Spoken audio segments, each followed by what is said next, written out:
بسم اللہ الرحمن الرحیم۔ اور فرشتوں نے کہا ہم اپنے رب کے حکم کے بغیر نہیں اترتے، اسی کا ہے جو ہمارے سامنے ہے اور جو ہمارے پیچھے ہے اور جو کچھ ان کے درمیان ہے، اور آپ کا رب بھولنے والا نہیں، وہ رب ہے آسمانوں اور زمین کا اور جو ان کے درمیان ہے، بس اسی کی عبادت کرو اور اسی کی عبادت پر ثابت قدم رہو۔ کیا تم نے اس کا کوئی ہم نام جانتا ہے؟ اور کافر انسان کہتا ہے کہ کیا جب میں مر جاؤں گا تو پھر زندہ کیا جاؤں گا؟ کیا انسان کو یاد نہیں کہ اس سے پہلے ہم نے اس کو پیدا کیا، حالانکہ وہ کچھ بھی نہ تھا؟ آپ کے رب کی قسم ہم ان کو اور شیطانوں کو ضرور اکٹھا کریں گے، پھر ہم ان کو یوں حاضر کریں گے کہ جہنم کے ارد گرد گھٹنوں کے بل گرے ہوئے ہوں گے، پھر ہر گروہ میں سے اس گروہ کو جدا کریں گے جو ان میں رحمان سے بہت زیادہ سرکشی کرنے والا تھا، پھر ہم ان کو بھی خوب جانتے ہیں جو اس میں داخل ہونے کے زیادہ مستحق ہیں، اور تم میں سے کوئی نہیں جس کا اس پر گزر نہ ہو۔ اس بات کا آپ کے رب نے حتمی طور پر فیصلہ کر دیا ہے، پھر ہم ان لوگوں کو نجات دیں گے جو پرہیزگار ہیں، اور ظالم کو اس میں گھٹنوں کے بل پڑا ہوا چھوڑ دیں گے۔ اور جب ان لوگوں کے سامنے ہماری آیتیں پڑھی جاتی ہیں تو جو کافر ہیں وہ مومنوں سے کہتے ہیں کہ دونوں فریقوں میں سے مکان کس کے اچھے اور مجلس ہے، کس کی بہتر ہے۔ یہ جو آیات ہیں اس کا پس منظر یہ ہے کہ سورہ مریم کی ابتدا میں جو ہے وہ انبیاء کا ذکر شروع ہوا، اور انبیاء کے ذکر کے دوران اس سے پہلے سورہ کہف گزری ہے۔ سورہ کہف کے اندر کچھ سوالوں کے جواب آئے تھے، کچھ سوالوں کے جواب میں اللہ تعالیٰ نے سورہ کہف اتاری تھی۔ یہ جو آیات ہے اس کا پس منظر یہ ہے کہ کچھ عرصے کے لیے حضرت جبرائیل علیہ السلام جو ہے وہ وحی لانا رک گئے تھے، آپ صلی اللہ علیہ وسلم کے اوپر وحی نہیں آ رہی تھی، وحی کے اندر وقفہ آ گیا۔ سمجھنے بات، اب ایک لمبے وقفے کے بعد جب حضرت جبرائیل امین آتے ہیں تو حضور پاک صلی اللہ علیہ وسلم پوچھتے ہیں کہ اے جبرائیل تم آئے کیوں نہیں، اتنے عرصے سے آئے کیوں نہیں، کہاں تھے؟ تو حضرت جبرائیل علیہ السلام جو تھے وہ ان پر یہ آیات ان کو دے کر اتاری گئی، اور یہ حضرت جبرائیل علیہ السلام کا جواب بھی ہے حضور پاک صلی اللہ علیہ وسلم کو۔ کیا اور فرشتوں نے کہا ہم اپنے رب کے حکم کے بغیر نہیں اترتے؟ بات سمجھے؟ یہ نہیں جبرائیل امین نے جواب یہ دیا کہ یا رسول پاک صلی اللہ علیہ وسلم میں اپنی مرضی سے تو نہیں آتا، مجھے تو اللہ رب العزت کے حکم کے مطابق جب وہ اللہ کا حکم ہوتا ہے تب آپ کے پاس تشریف لاتا۔ حضرت جبرائیل امین جو حضور پاک صلی اللہ علیہ وسلم کے پاس آتے تھے تو وہ اللہ کے حکم سے آتے تھے، اپنی مرضی سے نہیں آتے تھے۔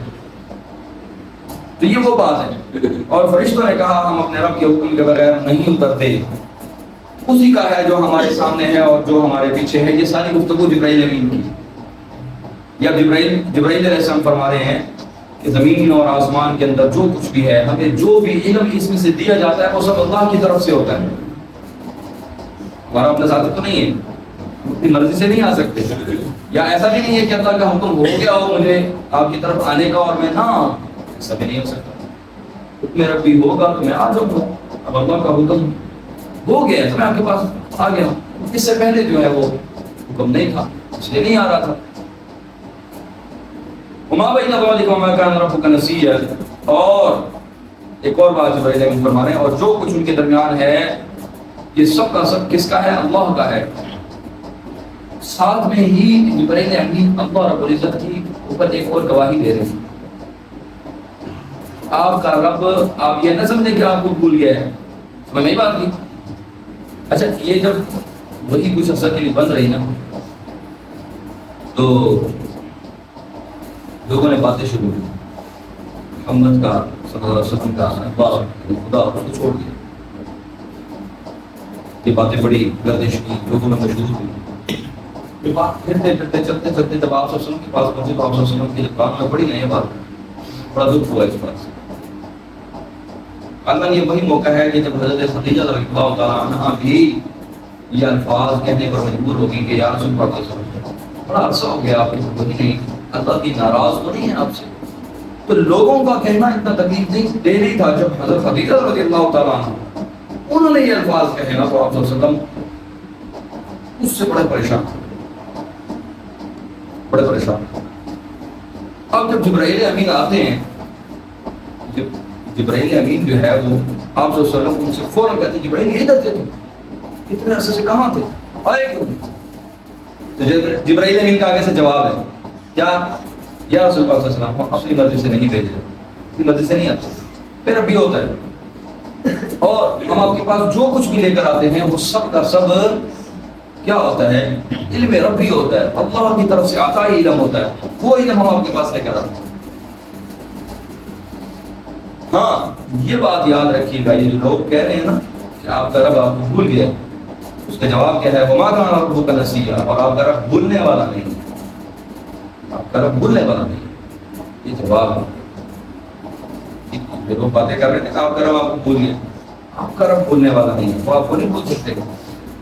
رب السماوات والارض وما بینہما فاعبدہ واصطبر لعبادتہ، وہ رب ہے آسمان اور زمین کا اور جو ان کے درمیان ہے، بس اسی کی عبادت کرو، اسی کی عبادت پر ثابت قدم رہو.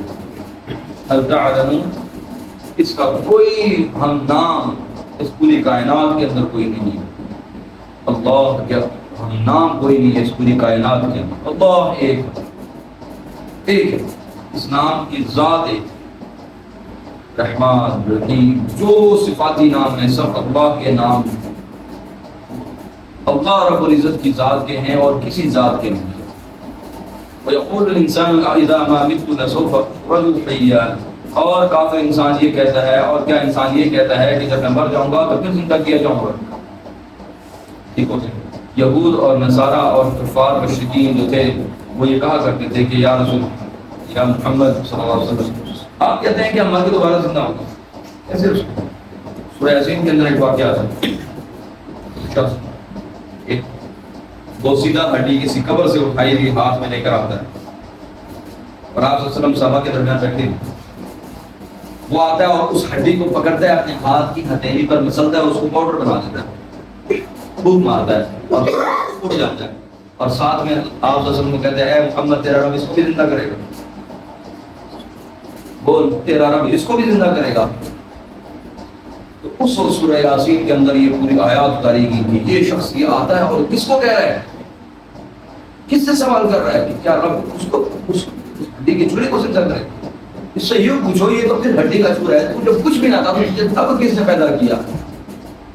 تیرا جب نام و نشان نہیں تھا، نہ تیرا نام تھا، نہ تیری کوئی نشانی تھی، نہ کوئی تیری علامت تھی، نہ کوئی تیرا خون کا قطرہ تھا، نہ تیرے گوشت کی کوئی بوٹی تھی، نہ تیری ہڈی کا کوئی چولہا تھا، کچھ بھی نہ تھا، تب کس نے پیدا کیا تجھے؟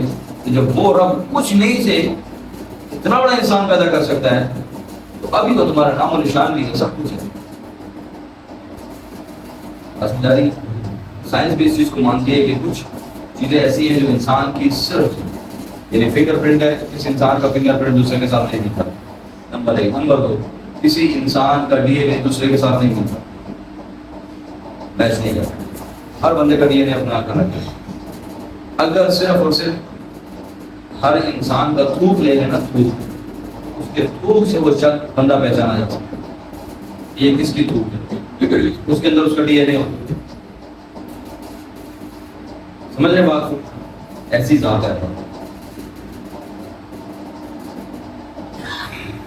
کیا انسان کو یاد نہیں کہ اس سے پہلے ہم نے اس کو پیدا کیا، حالانکہ وہ کچھ کوئی چیز نہ تھا. آپ کے رب کی قسم ہم ان کو اور شیطانوں کو دونوں اکٹھا کریں گے اور پھر ہم ان کو یوں حاضر کریں گے کہ جہنم کے ارد گرد گھٹنوں کے بل گرے رہیں گے.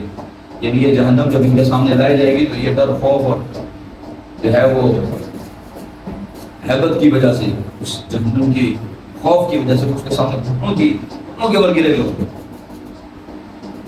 پھر ہر گروہ میں سے اس گروہ کو جدا کریں گے جو ان میں رحمان سے بہت زیادہ سرکشی کرنے والا تھا. اب یہ بہت زیادہ سرکشی کرنے والا کون ہے؟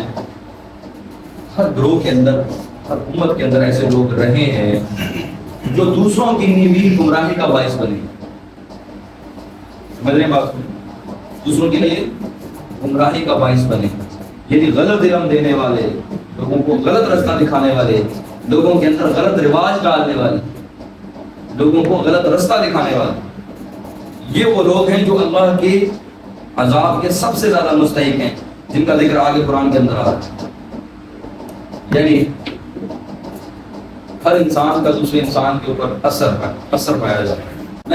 میں کمرے میں رہتا ہوں، میرے ساتھ 10 لڑکے اور رہتے ہیں، اذان کا ٹائم ہوتا ہے، میں کچھ بھی نہیں میں کہتا کسی کو کہ یار اٹھو نماز کے لیے، میں کچھ بھی نہیں کہتا، میں صرف اتنا کرتا ہوں کہ ہر اذان کے ٹائم پہ میں نکلتا ہوں، وضو کرتا ہوں، نماز کی۔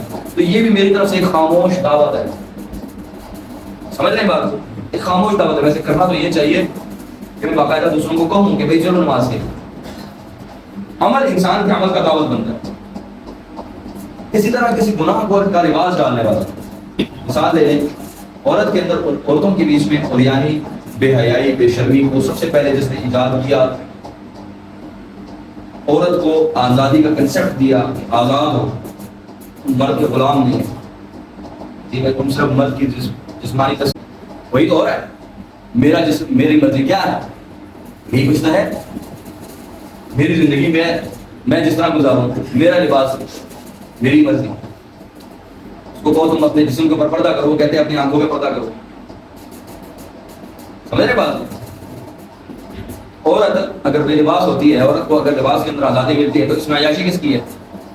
کس کی ہے؟ مرد کی عیاشی ہے، سمجھ رہے بات کو؟ عورت کے لیے آزادی، عورت کے لیے جسمانی آزادی جو ہے نا، وہ سب سے پہلے مردوں نے نکالی تھی۔ وہ چاہتے تھے کہ عورت یہ جو کپڑوں میں لپٹی ہوئی ہے، یہ باہر آئی ہے، کیا اس نے چھپا کے رکھی ہوئی چیز باہر آئی،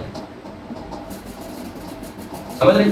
اس عریانی کو، اس بے شرمی کو جو ہے وہ اس کی بنیاد دینے والا وہ مرد تھے۔ اب عورت نے کہا اچھا یہ آزادی ہے۔ اب مجھے ایک بات بتائیں، ایک عورت ایک گھر کے اندر اپنی چار دیواری کے اندر ایک مرد یا ایک بوڑھے باپ اور ایک بوڑھی ماں خدمت کرتے ہوئے، اپنے چھوٹے چھوٹے بچوں کو سنبھالتے ہوئے، بڑی ہی جو ہے وہ ملکہ کی طرح اپنے گھر کی ایک رکھوالی ہوتی ہے، جس کے ہاتھ میں پیسے بھی شوہر آ کے دیتا ہے، یہ لو یہ پیسے سے گھر چلاؤ، اپنی مرضی سے وہ اپنے بچوں کی پرورش کرتی ہے، اور وہ بچے، ان کی جنت اللہ تعالیٰ نے اس ماں کے قدموں کے نیچے رکھی ہوئی ہے، سمجھ رہے؟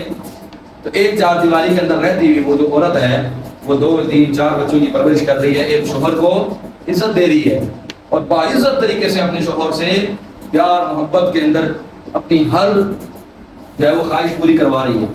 اس کو پہننے کے لیے اچھا کپڑا مل رہا ہے، اس کو کھانے کے لیے اچھا کھانا مل رہا ہے، اس کے پاؤں میں اچھے سے اچھا جوتا ہے،